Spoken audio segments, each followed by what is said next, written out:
Hello, my friend, and welcome to Wisdom Trek. This is Guthrie Chamberlain, and I'm your guide to wisdom and creating a living legacy. Thank you for joining us for our 7-day-a-week, 7 Minutes of Wisdom podcast.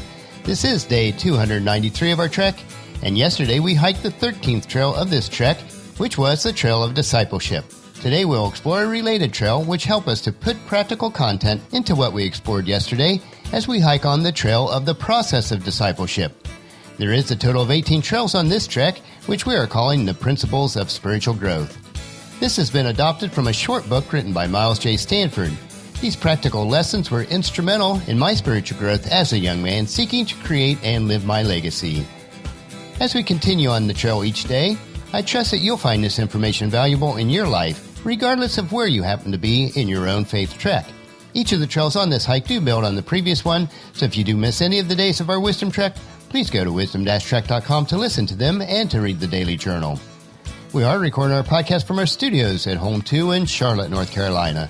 If all goes according to plan, we will be heading to the big house on the day this episode is originally released. We do hope to get a lot more renovation work completed while we're in Marietta this time. Paula should arrive back from her visit with Aunt Pauline late Friday night. It's been a great visit for her, and we're certainly glad that she made the choice to invest the time with her Aunt Pauline.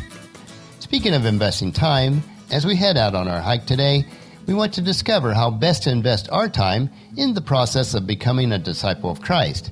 As with every activity that we integrate into our lives, let's change our mentality from spending time to investing time.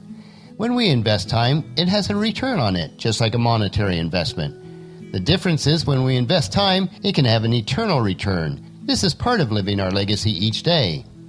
Our trail for today is the trail of the process of discipleship. We need to learn this process to become an effective disciple. This is the 14th of 18 trails which make up the trek, which we are calling the Principles of Spiritual Growth. One of the best analogies in the process of discipleship is found in the parable of the sower, which is taken from Luke chapter 8, verse 15, where it says, "And the seeds that fell on the good soil represent honest, good-hearted people who hear the word of God, cling to it, and patiently produce a huge harvest." Now this shows a distinct process of growth through patience. A parallel passage to this, which gives us an analogy of a return, is Mark chapter 4, verse 8. "Still other seeds fell on fertile soil. They sprouted, grew, and produced a crop that was 30, 60, and even 100 times as much as had been planted." There is a theme throughout the Bible of what it takes for solid growth to produce a good return in our lives. It is integral to the process of discipleship if discipleship is going to be long-lasting. A farmer completely understands this concept that is also mentioned in James chapter 5, verse 7. "Dear brothers and sisters, be patient as you wait for the Lord's return. Consider the farmer who patiently waits for the rain in the fall and in the spring. They eagerly look for a valuable harvest to ripen." So it does take time both for farming and to produce a good fruit in our own lives. Within our lives, there is a long season of growth.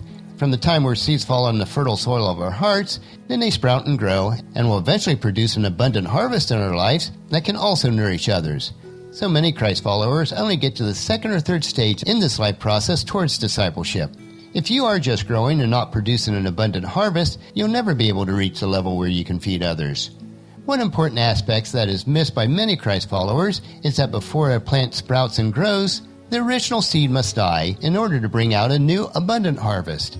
As Christ was approaching his own crucifixion and death, he knew that he must die in order to bring forth new life. John chapter 4, verse 24 and 25 is Christ speaking, which he says, "I tell you the truth, unless a kernel of wheat is planted in the soil and dies, it remains alone. But its death will produce many new kernels, a plentiful harvest of new lives. Those who love their lives in this world will lose it, and those who care nothing for their life in this world will keep it for eternity." To make sure that his closest disciples understood the process of discipleship, Christ provides further explanation in Mark chapter 8, verses 34 through 37. Then, calling the crowd to join his disciples, he said, "If any of you wants to be my follower, you must give up your own ways, take up your cross, and follow me. If you try to hang on to your life, you will lose it. If you give up your life for my sake and for the sake of the good news, you will save it. And what do you benefit if you gain the whole world but lose your own soul? Is anything worth more than your soul?" So when the believer takes up his cross through the process of discipleship, the process of death begins to set in.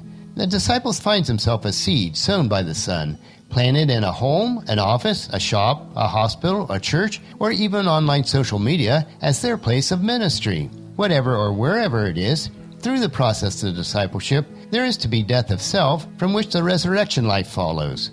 We need to enter deeply into the truth that Christ could not enter into this glory of heaven until he has first given himself over to death. This great truth will help us to understand how in our own lives and in our fellowship with Christ, we have to first surrender ourselves every day to die to sin and to self. It is then that we can abide in the unbroken fellowship of a disciple with our crucified and risen Lord. On our trek, The Principles of Spiritual Growth, today we learn the precise path that must be taken on the trail of the process of discipleship.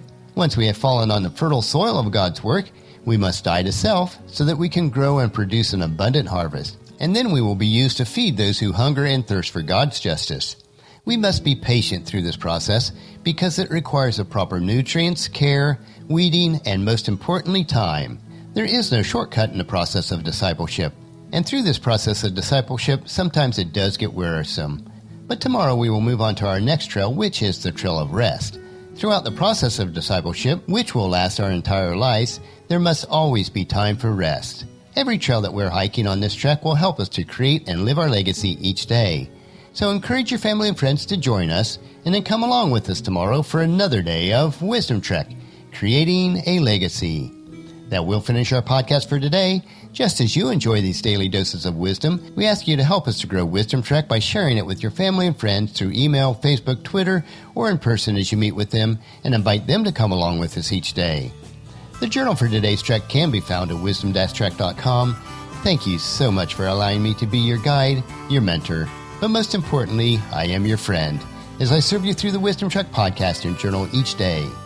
As we take this trek together, let us always live abundantly, love unconditionally, listen intentionally, learn continuously, lend to others generously, lead with integrity, and leave a living legacy each day. This is Guthrie Chamberlain reminding you to keep moving forward, enjoy your journey, and then create a great day every day. See you tomorrow.